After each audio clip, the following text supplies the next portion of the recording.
Good evening and welcome. The hour being after 6:45, it is my high honor and privilege to call the March 31st, 2022 school committee meeting to order. Our first order of business is the Pledge of Allegiance. I pledge allegiance to the flag of the United States of America and to the republic for which it stands, one nation, under God, indivisible, with liberty and justice for all. Good evening and welcome. Our second order of business is recognitions. We're very excited. Now that we're sort of beyond the social distancing phase of the pandemic, we're making up for lost time, and we have some wonderful student recognitions to begin our meeting. Our first is a grade 6 Johnson Middle School student, Katerina Miranda, and I will call upon Mr. Steve Morganwick to introduce her to the body. Principal Morganwick. Good evening. It's my distinct pleasure to be able to present to you Ms. Katerina Miranda, who is a wonderful student leader at Johnson Middle School, 6th grade student who is already leaving her mark on the school and on our community. So she's here tonight to be able to share with you information and about her plans and her efforts to collect books for the public library with a very kind of unique angle. So do you want to explain what you're doing? Ms. Miranda. My idea was that people would donate their old Spanish and Portuguese books to the library, because I have noticed there's a lot of people here that speak Portuguese and Spanish, and me myself, I speak Portuguese, and I've noticed that I've been to different libraries and they don't have different books with different languages. Yeah. Thank you very much. Good idea. Questions or comments from the committee?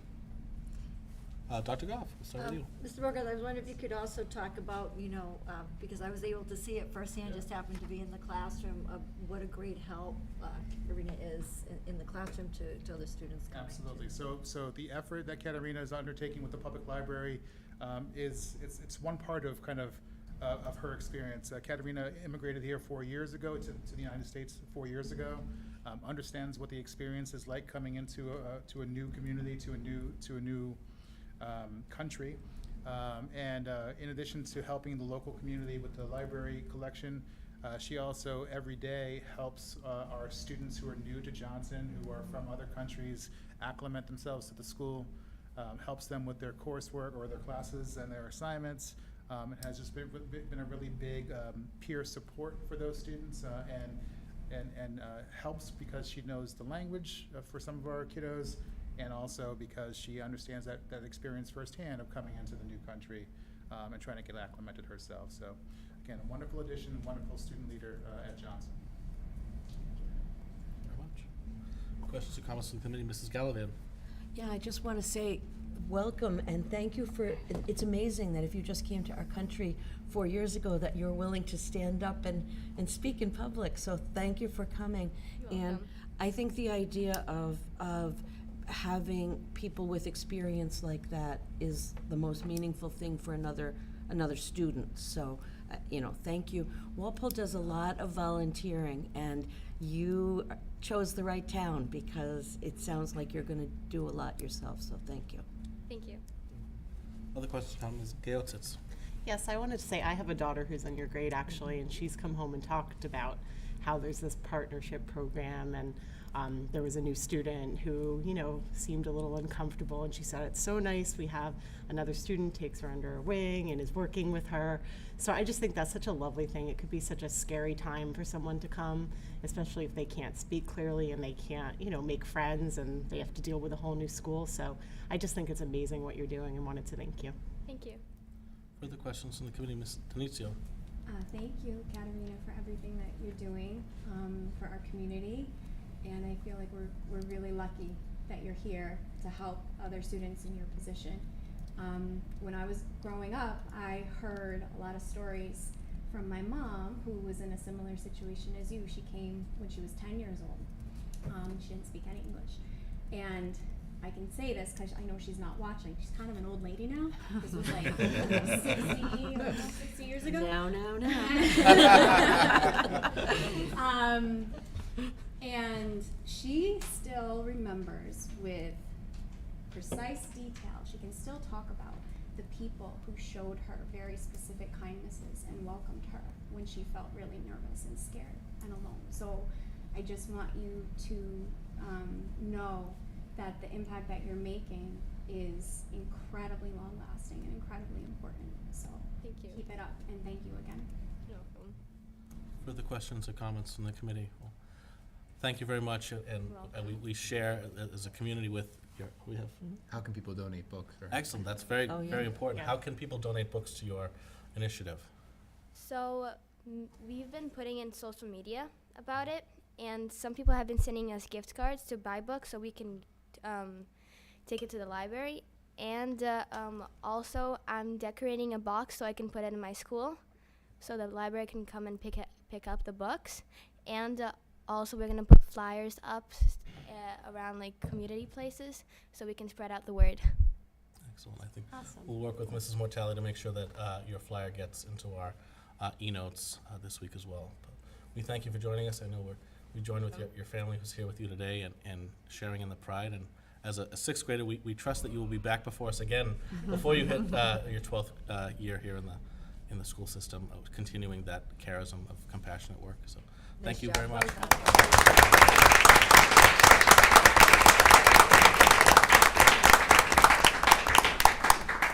Our next recognition is a grant received by the Johnson Middle School from the Charlotte Helen Bacon Foundation. Mr. Morganwick. Good evening again. I like to be able to get all this stuff done all at once, so. There you go. We are very pleased to announce that Johnson has received a generous donation of $3,000 from the Charlotte's Litter Program, supported by the Charlotte Helen Bacon Foundation, which honors the memory of Charlotte Helen Bacon, an avid dog lover who sadly lost her life during the tragedy at Sandy Hook Elementary. The family established this fund because in the wake of the tragedy, they received support from local support dogs, therapy dogs.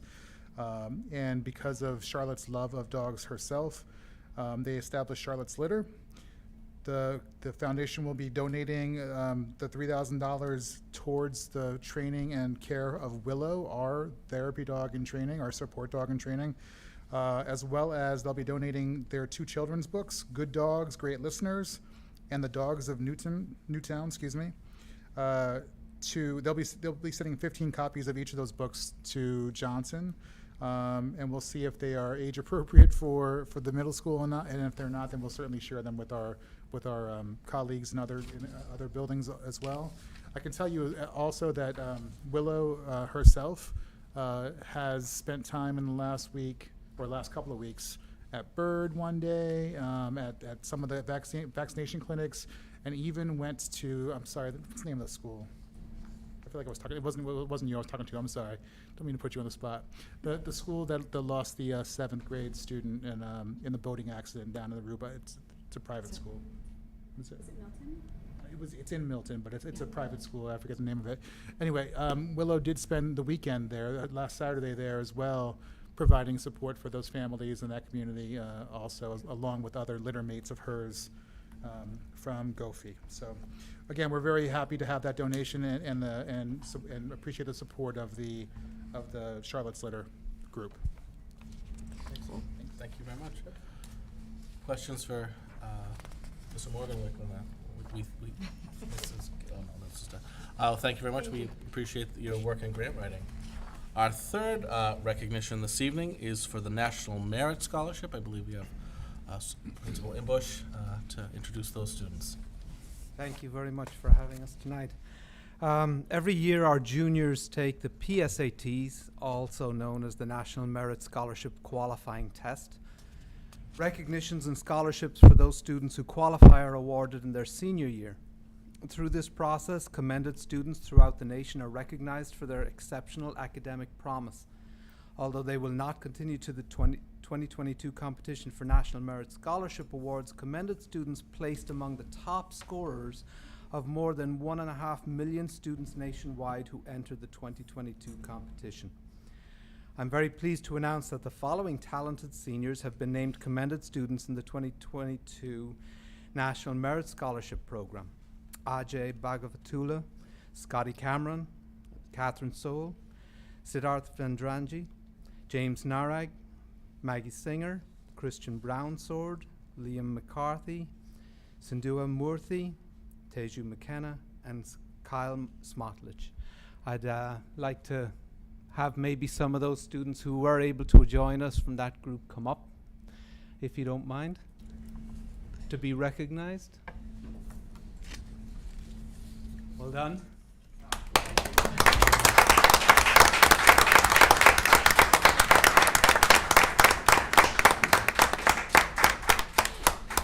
I'm also very pleased to announce that Margaret Mahoney has been named a finalist in the 66th Annual National Merit Scholarship Competition.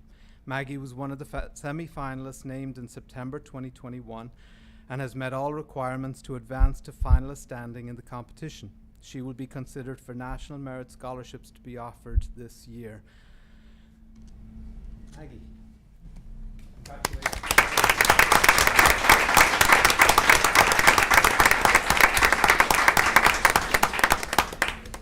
I want to thank the school committee for recognizing the academic achievements of these students, and I want to wish them all the very best in their pursuit of educational excellence in the future. Thank you very much.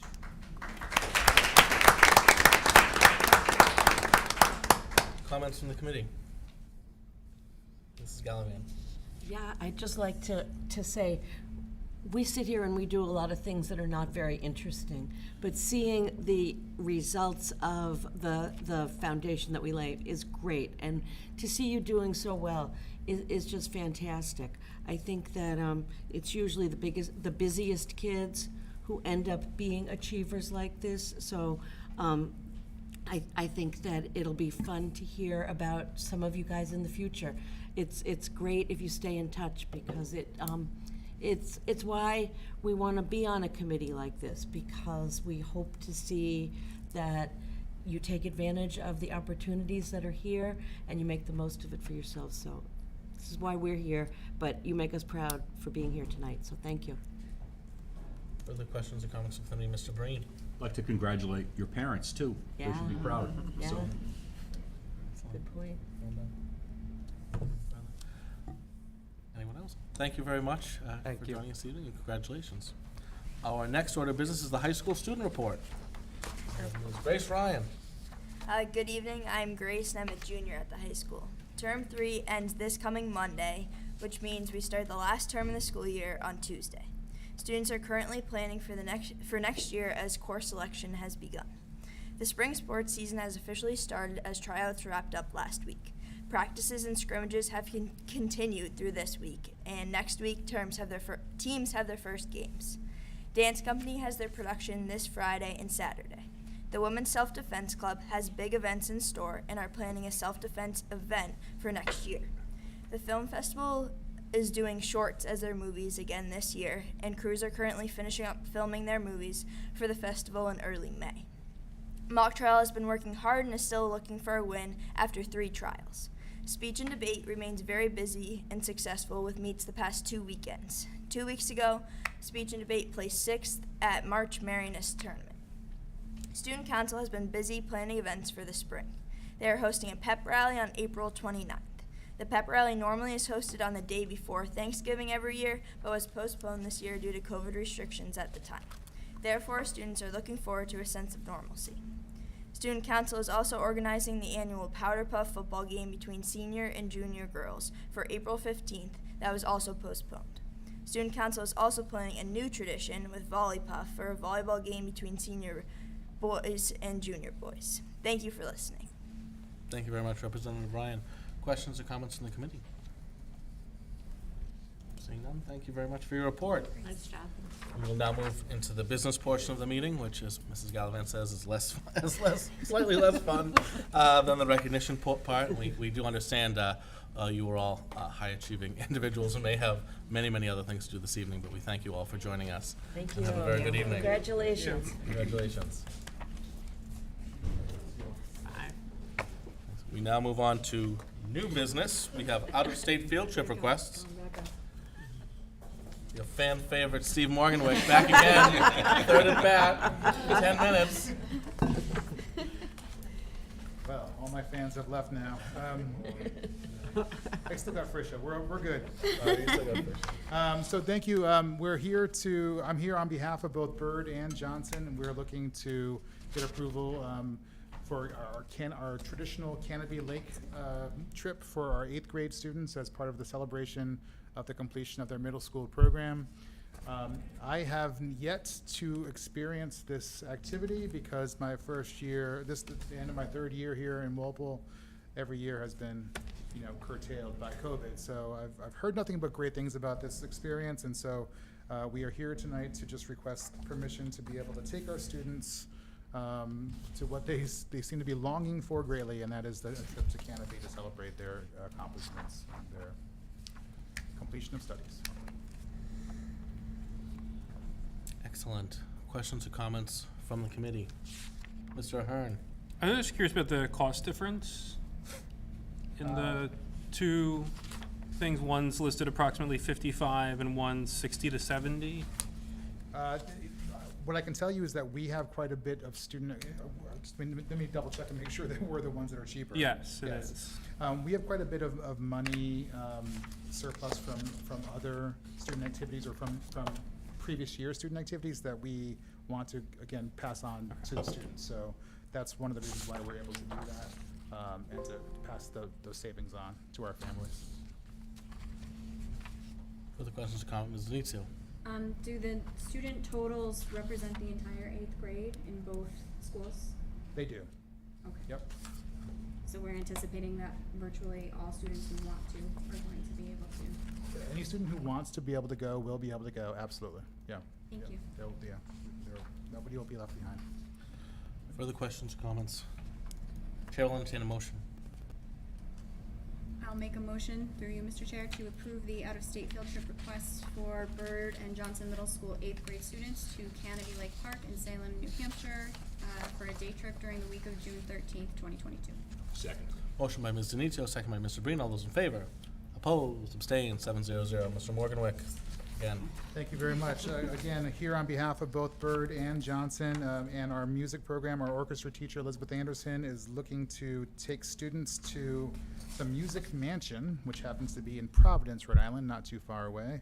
And we'll have her orchestra students being able to engage in a fiddle workshop, being led by a U.S. National Scottish Fiddle Champion. And that's where it's being held this spring. So date of the trip would be May 26th. We're looking for permission to be able to have the students go and partake in this unique activity. Questions or comments from the committee? Seeing Mrs. Denizio. Through you, Mr. Chair, I'll make a motion to approve the out-of-state field trip request for Byrd Middle School and Johnson Middle School students to the Music Mansion in Providence, Rhode Island on May 26, 2022. Second. Motion by Ms. Denizio, second by Mr. Breen. All those in favor? Opposed? Abstained? 700. Sounds like For your fun. support. Have a great Thanks. night. Take care. Our next order of new business is a digital learning update. We have Mr. Tom Reeves, Director of Digital Learning, to present tonight his update. Welcome, Director Reeves. Take it away. Good evening. Thank you for letting me come and talk about our technology program in Walpole Schools. I'm Tom Reeve. I'm the Director of Digital Learning. I've been here in Walpole since July, and it's been an interesting year so far getting to learn the ins and outs of our technology program. I'm here to give a technology update, but it's worth mentioning that the word technology has come to mean a lot of different things to a lot of different people. So specifically, I'm here tonight to talk about how we're deploying and using technology to enhance our everyday teaching and learning in classrooms. Try the magic wand.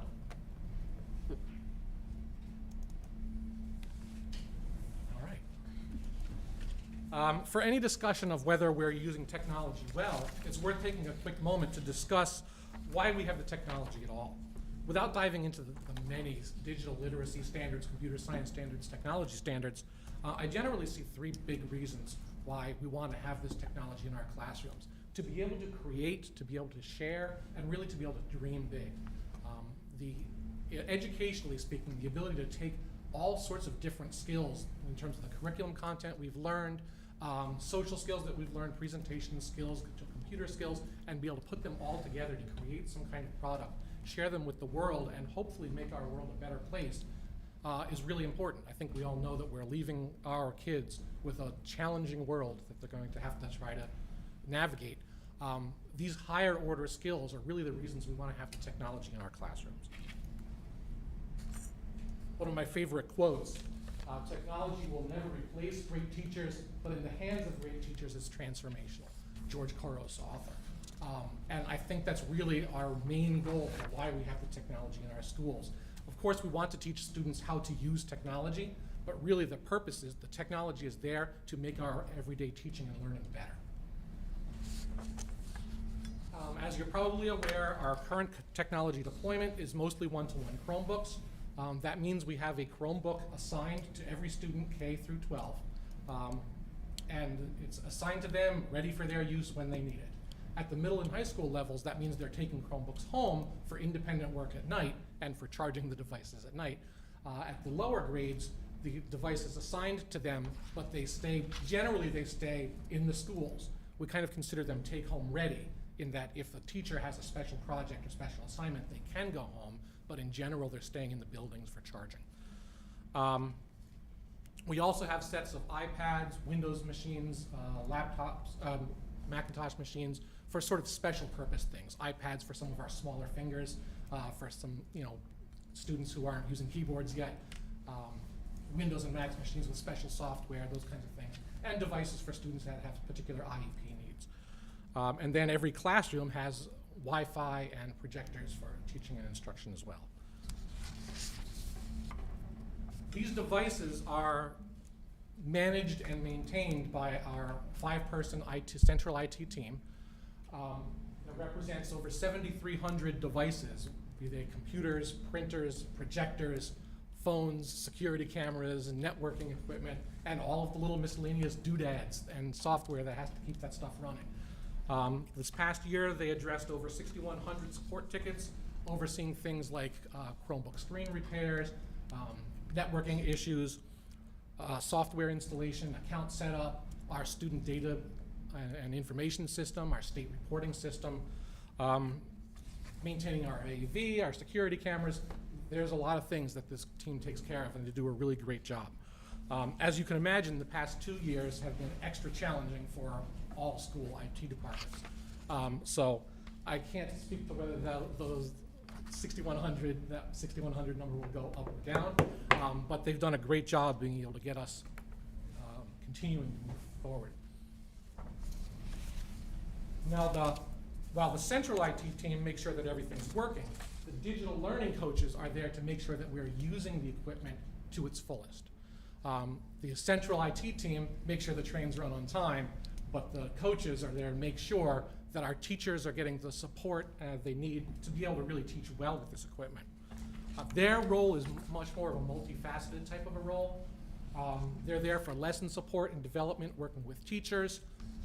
They do coaching and modeling of good instructional practices and how to use some of the equipment, some of the apps, some of the techniques in classes. They are there for basic tier 1 tech support as well, for very basic troubleshooting and figuring out what needs to get elevated up to our central IT team. They're there for collaborative co-teaching.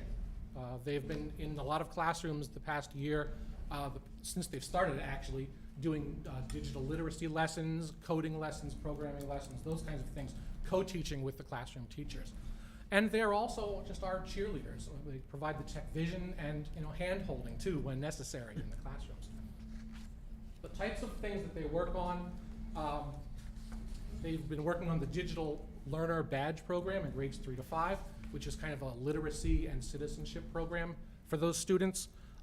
They help teachers with portfolios, digital book authoring, podcasting, online research, and citizenship. I'm going to talk a little bit more about these particular types of activities in a little bit. And they've been helping us pilot and experiment with some new technology. We have, in each of the schools, we have a large screen, touch screen display, 65 inches. Kids can go up to it, touch it, manipulate it. It's really pretty neat. We're actually going to be adding some more into the schools, into the elementary schools, because the ability to have the kids go up to this huge screen and interact with it has been really very powerful. They oversee the creative uses of this and trying to promote and help teachers be able to use it in their classes. So I want to talk a little bit about the types of ways that we're using technology in the classes. I know that a few weeks ago you heard from Mr. Brissini about the technology curriculum, specifically talking about how we were teaching students to use technology, to program technology. And that stuff is critically important. So what I'm going to focus on today is, rather than focusing on how we teach students to use technology, how are we using the technology for our core content, our core curriculum, in our everyday classroom. It's worth mentioning, of course, that not all tech use in classes is the same, right? And there are plenty of different official scholarly models about how to rank the different types of tech use. As a simple version, I like to think of it in terms of using, exploring, and creating. Google Classroom, for example, is a use level tech use. It gets used widely across the schools. It is very, very helpful for what it does, but it's essentially a link sharing platform. There's not a lot of rich learning to it, but it is very useful. At the exploring level, students may be watching videos, reading articles, interacting with apps, doing direct learning. The part that I really like is, again, that creative level, that higher Bloom's taxonomy type of thing, and that's the part that I kind of get excited about. I'm going to show you some examples here. I'm going to be biased and sway towards the creative stuff because I think that stuff's the coolest. So for example, we have students on all grade levels making videos. Right? Two examples up here. There's a Johnson student on the left. This is a screen grab of a documentary they made about frogs. Right? And up on the right are some fifth graders producing their own math tutorials. The ability to explain to someone else how to do something is a really valuable tool in learning it yourself. And this is a nice example of how we can take a lot of different important curriculum ideas and put them together into something really valuable. You know, the idea of having to write, having to plan, having to think visually, and then think about the content you're trying to teach at the same time.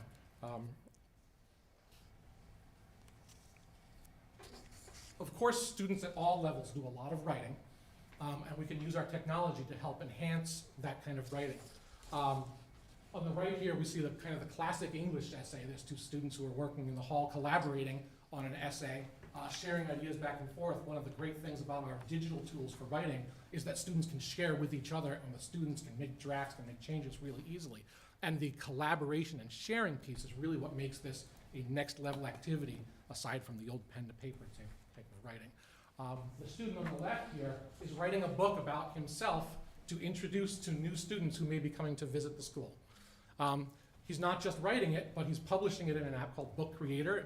They make a little digital library. All of the students in the school can access these books. They're essentially publishing. And we're giving students the kinds of tools that 20 years ago were in the hands of big publishing companies, broadcasting companies, things that, you know, ordinary citizens, let alone students, would be able to do. These tools now are at students' fingertips, and it gives a real authentic piece to their learning and their creation. Math manipulatives here, as you probably know, it's really important for our youngest students to be able to see physical connections to the math they're trying to learn. The picture on the left there is actually students using those new touch view screens that we talked about. These huge screens that they can touch, they can move around. This particular one, I think they're comparing the larger tens units to the smaller ones, you know, and be able to compare the different sizes and shapes. That makes a great math center. On the right, students are actually using a type of augmented reality called an Osmo, where they can move little tiles around, and it helps, you know, make their addition learning much better. Being able to blend any kind of art and design with technology learning is always very helpful as well. These are some students on the left. We've got students who are researching and learning how to do interior design to design and remodel a small vacation rental in one of our high school art classes. They're using these Mac computers. They're doing online research, which you could do on any device, but then they're using more sophisticated software to be able to do the layout and the design and the graphics. Similarly, in the bottom right, those are students who are composing and producing their own original music in music class. And then on perhaps a lower level, that's an OPR first grader in the top right who's designing a Mars rover. I don't know if NASA has contracted with these students yet, but you know, getting students even at that level to think about the design of actual physical objects. If I want to make a rover that has to see, it has to move, it has to collect information, get students thinking about those design elements very early. Things just don't appear. Someone had to make it and someone had to plan it, and we're teaching students those things at a very early age. For virtual communication, this is a picture of students who participated in an online video communication with children's book author Chris Colfer. The ability for us to be able to communicate with professionals and authors around the world is just like has never been before. And students can have access to the world, you know, through their teachers. It's really useful. I should mention, by the way, you'll notice as we go through these slides, I put little Twitter handles under a lot of these pictures. This was really easy for me to make this presentation because a lot of our teachers, a lot of our coaches have been posting pictures and tweets and social media about what we're doing. I was able to go and snag these pictures off their social media. I don't want to give the impression that I did all of this work. Of course they did. The coaches helped some of these teachers put these things together. Some of the teachers did these things on their own too. And then the fact that they're sharing it with the Walpole community, of course, makes my life easier, but it makes, you know, it's great that we can share that with everyone too. We're starting to develop, I almost want to go so far as to call it a program of podcasting in our schools. Between what we're doing in Johnson with when they do the morning news via video, but they're starting to also plan specific scripted kind of podcast segments of their news. Then they're doing the same thing in Boyden and Elm, and we're starting to get budding elements of this in some of the other schools as well. Some of our digital coaches actually went in and presented on how to introduce podcasting in schools at a conference last week. This, again, a great example of planning, script writing, you know, visual design, audio design, knowing your audience, all of these important separate pieces that work really well together. Science simulations I particularly like as a former science teacher. The picture on the left, the student could draw the life cycle of the butterfly and then use augmented reality to have that animated and come to life. On the right here, students who are using augmented reality to look at the phases of the moon and understand how that works. The picture in the center is high school students doing gene expression and regulation via simulation. Now, I will admit that very often we'll see in the high school pictures and some of the middle school pictures, it looks like students sitting looking at a screen, maybe in groups, and some of the work that they're doing isn't necessarily a spectator sport to make fabulous, flashy pictures, but the work they're doing is really interesting, and being able to kind of do this simulation is really a very powerful way of being able to learn. We've got all kinds of little programmable robots in the middle schools and especially at the elementary levels. And learning to program robots is useful in terms of teaching kids coding and computational thinking. But I especially like on the right-hand picture, those are students who had already learned how to program their robots from their digital learning coach, and then were using it in social studies class. So an activity about trying to get the robot to move around, connecting the vocabulary words in social studies lessons. And I think this is a really good example of ways that we can teach the students to use technology with, for example, a STEM teacher or a technology teacher, and then transfer that learning and those skills to a broader scope of the other curricular content. Seesaw, if you're not familiar with it, is a video portfolio system for elementary students. These are some students who are working on little math puzzles, first graders, I think I said, right? Working on math puzzles and recording via video what they're doing, what their thought process is, and how to do it, so that teachers can go back later and watch the videos of students doing this. If you know anything about teaching math, you know just seeing the answer is only a very small piece of what students are actually doing, and being able to follow a student's thought process is really important, even at this level. Of course, presentations and public speaking are happening across the board through all of our schools. It's impressive to me that we can give the students the same tools that I'm using here to stand in front of you to be able to do a presentation with professional level audio-visual aids. I personally think that the sooner and the more often that we can get students practicing public speaking, the better. And the fact that we can give them the kinds of tools that they would use in the real world is really very important.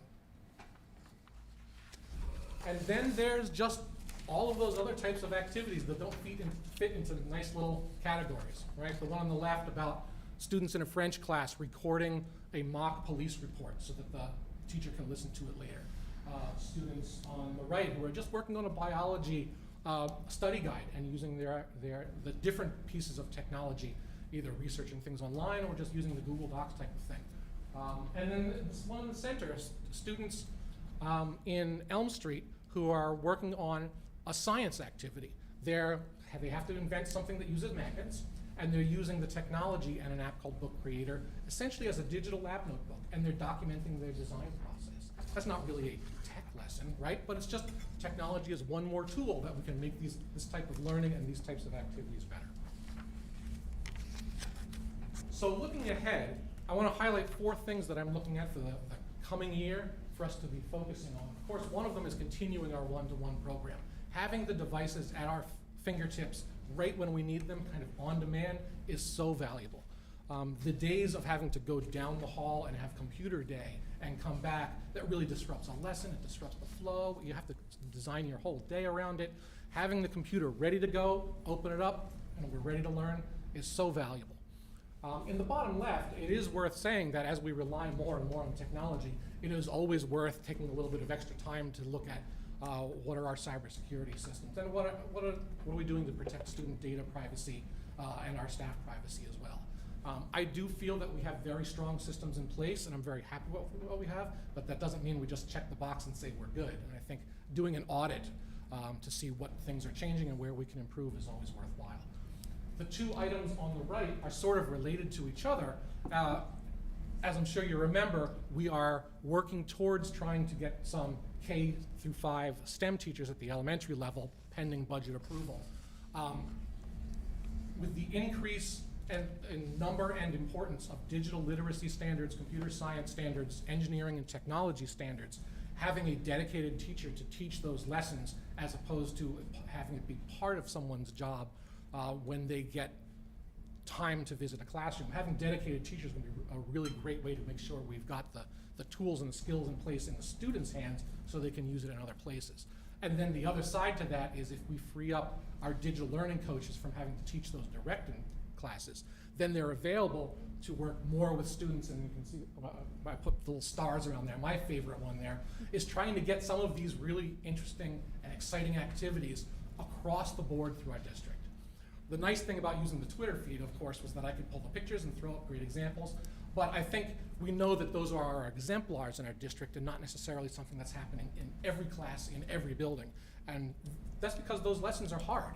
Those kinds of higher order, complicated technology lessons are very challenging to teach. And we want to make sure that the coaches are in place to be able to help teachers be creative, to be able to move forward and give them support as they progress. So that was my little speech. I think you can see what kinds of things about technology really get me excited. Thanks so much for having me here, and I'm happy to answer any questions. Thank you, Director Reed. Questions for the director?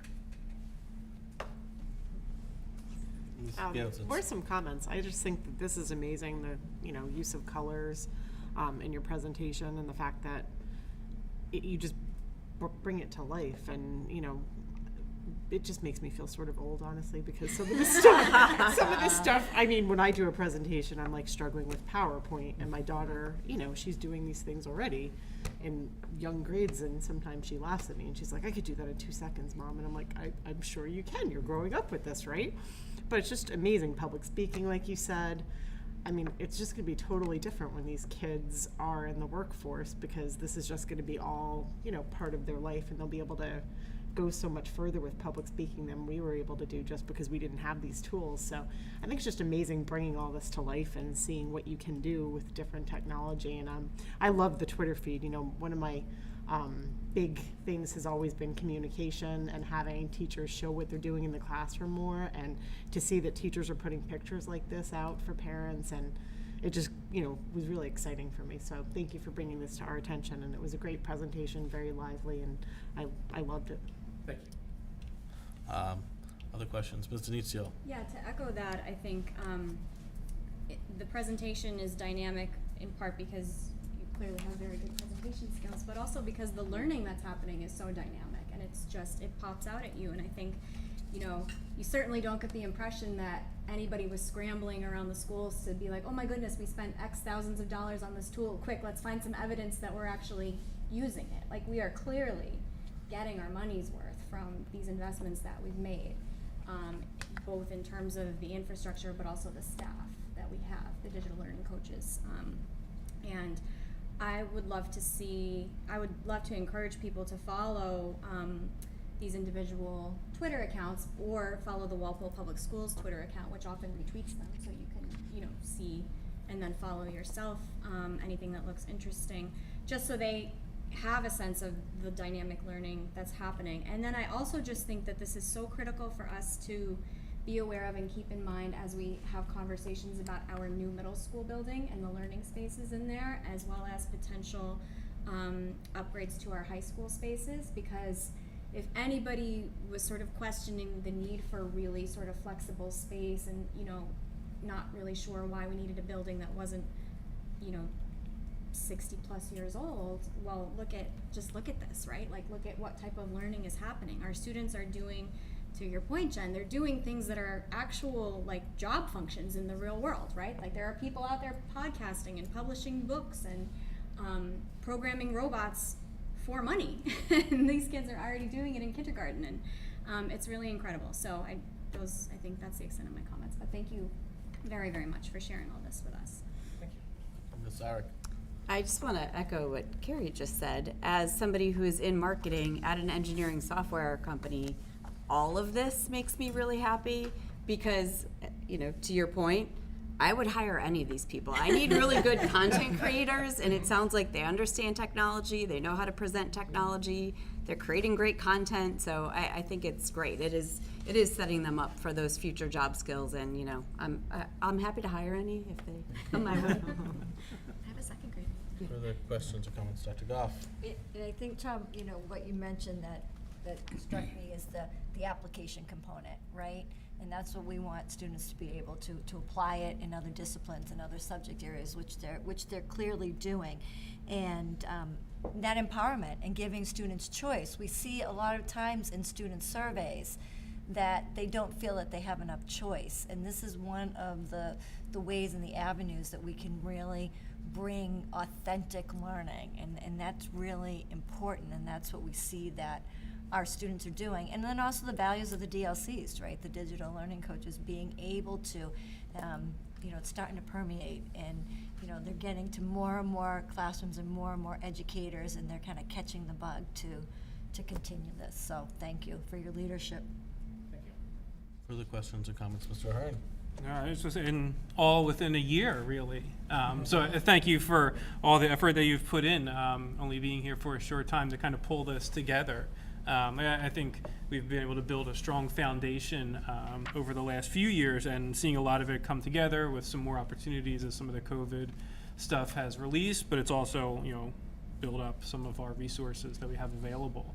And it's really exciting. And I'm also really excited about your starred box on the last slide.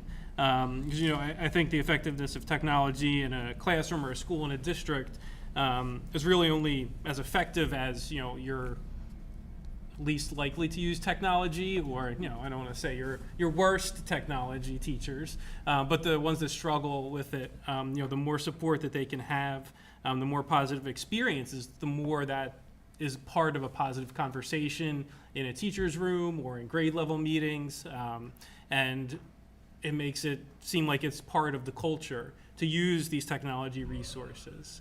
Because the one thing that I struggle with in a similar role is, you know, that there's some classes that will do, you know, the Osmos, for example, and others in the same grade level where the teacher is just like, you're never bringing this into my classroom. I don't understand it. You know, I don't know how it works. And to be able to have somebody that's accessible and ready and willing and able to help support that teacher is great. So I think we're heading towards a really, you know, unique situation in our districts, especially our elementaries, where we have a STEM component, we have digital literacy coaches that are capable of partnering with the teachers to do those things and really infusing, I don't know, just an amazing opportunity for our students. So this is fantastic. Can't wait. Further questions or comments? I just want to thank you, Director Reed. I think this is great. One of the things I noticed at the end, I will go on the record and say, unlike my dear colleague, I don't feel old, but a smaller unstarred box, a review of cybersecurity. I think Nancy kind of alluded to this in our opening portions. This body sets the stage for all the great things this district does. So some of these things are not exactly as exciting as the work that the students do, but I think it's also important that you engage in that work about making sure our networks are safe and tight, and as we just continue to multiply devices, as Carrie said, I would encourage you to think deeply about this in the next few years, because we are really in a position where we've said this to each department head as they come before us. We're really in a modal way looking at our capital requests, looking at the kind of the physical structures of not only our brand spanking new middle school, which we're excited about, and our looming high school project, but also our 4 elementary schools that are, many of them, a little older, and how to continue to weave that technology in at those low areas. So I would invite you to think big as you do this, and you go through these exercises with us in the next few years. But thank you very much for your presentation. Thank you. Our next order of business is number 5, our superintendent's report. Dr. Goff. Sure, make me go after the Director of Right. Digital Learning. It's really hard to believe that, April 1st, tomorrow, it's amazing. And, as Grace mentioned, we're into the fourth quarter of the school year. In addition to getting into classrooms, it's really been especially rewarding to see the return of all of our extracurricular activities. I was able to join Mr. Embush at the Walpole High School Spring Musical, and to see the spring music concert, to see the jazz band, the band, the orchestra, and the chorus. And, the chorus is small, but they are mighty. And I think, they obviously took a hit in their size due to the years of COVID, but I'm confident they're going to grow. So it was really nice to see them. I was able to join Mr. Morganworth and Mr. Cashman at the Johnson Middle School play. They did the Snow White variety show, which was wonderful. And this week was the BMS Spring Musical, where they performed Into the Woods, and their performances are also tonight and tomorrow. And we were able to see the middle school unified basketball game.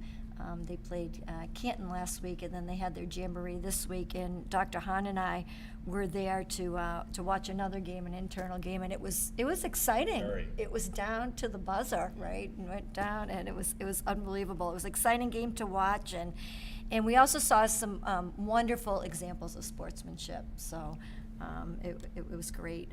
April will pick up with senior activities coming up and the start of our spring sports teams and so many end-of-the-year events. It's just a reminder that things are fast approaching, and to make sure everybody checks their calendars. In terms of COVID, last week we had 13 cases in the district. We're seeing an uptick. This week we're up to about 30, but that's since the weekend. We include Sunday. So we have seen an uptick in a couple of school sites, and there have been individuals in certain classrooms that have been affected, and they're always encouraged to wear masks for 10 days after their initial exposure, as well as participate in home testing. And we have enough. We've got plenty of testing for those people that may want to have it more on a daily basis, depending on the number of students in that class. And as always, we work with not only our local health department, but also the state Board of Health, who gives us directions on how to proceed in certain aspects. The positivity rate for Walpole was 2 6/6%. And the vaccinated updates in the school, they've basically plateaued, so they've pretty much stayed the same, with the elementary schools, Boyden at 55%, Fisher at 69%, Elm at 62, OPR 65. The middle schools are at about 69%, and the high school at 84%. So it seems to be leveling off. Just also a reminder that Walpole High School artists are going to be featured in an exhibit. It's called the Annual Art in Bloom, and it'll be students from both Norwood and Walpole High Schools. And this exhibit is at the Morrow Memorial Library on 33 Walpole Street in Norwood, and that is this Saturday from 10 to 5, and then also Sunday from 2 to 5 p.m. And public is invited, and the admission is free. And I also wanted to give a shout out. Last Friday, Medfield held their Design Your Learning Day. Tom mentioned it. It was their 10th anniversary for this event. And our Walpole digital learning coaches were very well represented at this event. And not only did they attend, but they also presented. So it was really nice. And BJ Burke mentioned to me that there was such positive energy, and with so many great educators willing to collaborate and share. So I just wanted to thank the digital learning coaches for attending, and then also taking their time to present. And then finally, just as a reminder, the 300th Anniversary Committee needs input from the Walpole community about making the 2024 a year to remember. The town is planning a year-long calendar of events and activities, and they've created a survey to gauge the interest, and I'll have that in my newsletter tomorrow for people to give input. So, thank you. Questions or comments for the superintendent? Good stuff. Sounds like you're able to get out more. I'm getting back into the swing of Good things. stuff. I love it. Wonderful. We'll move on to our middle school building project update. Chairman Breen, would you like to begin? Hi, thanks. So April 5th, the school building committee will potentially, hopefully, be making a recommendation to the select board for the construction manager. So that's a big event. March 9th is the next community forum. And we still decide if that's gonna be May 9th? May 9th, pardon me. May 9th is the next community forum. Might be virtual, might be in person. We still need to work that out. Just looking here at the time, actually on the website. So early construction starts this summer. You'll start to see some work on the site by this summer. Early fall, we'll start to actually see some foundation work, and you'll see the building done by fall of 2024. So we're sort of on the verge. I keep saying this, but it seems as if every couple of months you feel as if there's more momentum on the horizon, and we're kind of at another one of those stages. So. Excellent. Anything else from the middle school building committee? Ms. Galvin? Excellent. Moving on to subcommittee activity. Dr. Goff? Sure. We held a curriculum subcommittee meeting on Thursday, March 24th. So we talked a lot about, had some STEM discussion, trying to look at the future, building our future with our STEM programs. We also talked about looking at some of the DESE with our coordinated review, making sure that we're aligned and we're doing what we need to do, which we are. And am I missing something else? English, we just gave an update, of where we were with the English audit, and we're progressing nicely with that, and teachers getting trained in that curriculum. Is there anything else that I missed? Those are the big ones, yeah. And then also, one other thing is just future presentations, curriculum presentations for future school committee meetings. Excellent. Anything else? Seeing none, moving on to citizens' comments. Seeing no citizens, we'll move on to approval of warrants, donations, and minutes. I'd like to make a motion to approve the following expense warrants for the amounts listed in your packet. And that is actually a single warrant, number 222038. Second. Motion by Mr. Hunt, second by Ms. Denizio. All those in favor? Opposed? Abstained? 700. I'd also like to make a motion to approve the following payroll warrant for the amount listed in your packet, warrant number 2238PA. Second. Motion by Mr. Hunt, second by Ms. Denizio. All those in favor? Opposed? Abstained? 700. Yes. I'll make a motion to approve the following gifts and donations to Fisher School, Johnson Middle School, and Boyden School from Bay State Textiles Recycling in the amount of $184. And to Walpole High School from the Friends of St. Patrick Incorporated, a Michael Fokker Memorial Fund donation in the amount of $200. Second. Motion by Ms. Denizio, second by Ms. Syrek. All those in favor? Opposed? Abstained? 700. Someone like to take minutes? Ms. Sure. Syrek. Like to make a motion to approve the following minutes, the March 17th, 2022 School Committee meeting minutes and the March 24th, 2022 Curriculum Subcommittee meeting minutes. Second. Motion by Ms. Syrek, second by Ms. Denizio. All those in favor? Opposed? Abstained? 700. Executive session pursuant to Chapter 30A, subsection 21 of the Massachusetts General Laws, the open meeting law. There is a need for executive session under Purpose 2 for the purposes of union and non-union negotiation strategies, should the chair so declare that an open meeting would be detrimental to the interests of the district. The chair does so declare and shall call a roll to, will entertain a motion to go into executive session. So moved. Second. Motion by Mr. Breen, second by Ms. Syrek. The chair will call the roll. Ms. Denizio. Yes. Mr. Hearn. Yes. Mr. Breen. Yes. Mrs. Gallivan. Yes. Ms. Syrek. Yes. Ms. Gaotitz. Chair votes yes. It is unanimous.